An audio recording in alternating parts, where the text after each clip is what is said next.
يعني ايه؟ خير يا فندم، في ايه؟ البيت ده كل ما اطلب حل يقول لي ده مش موجوده. الله، طب ما تفرقوا احسن بقى. يا شيف الاستاذ طالب محشي ومسقعه، واحنا النهارده مشغلين المطعم الايطالي. حبيبي الكلام ده انا ما بفهموش، طالما موجود في المنيو اللي قدمتهولي يبقى عليك انك توفرهولي، مش تفاجئني. حضرتك معاك حق، احنا اسفين جدا يا فندم. حضرتك ابراهيم ده لسه متعين جديد، ما يعرفش ان احنا ممكن نشغل المطعم لحضرتك اللي انت عايزه، محشي ومسقعه وملوخيه وكل ده تنبلوه من المكان يا فندم. يا دي الليله الزرقاء اللي زي كل الصباع. بعد ايه بقى يا حبيبي؟ وبعدين المفروض ان ده مكان محترم، يعني تختار الناس اللي شغاله فيه هنا بعنايه.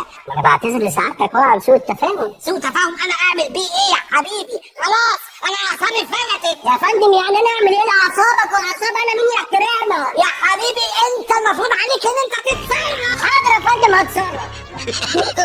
اذبحهولك بوصلك رقبته كده زي الخرصايه. لا بلاش حبيبي بلاش.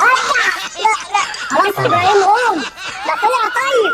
المهم يا فندم عايز يحب الشاي جوز كده فهضضاني تقعد كده هتلاقي زي الكبار. اغير لك البت دي، اجيب لك اسفان جنب مزيكا شرقي ولا غربي ولا تسمع مهرجانات؟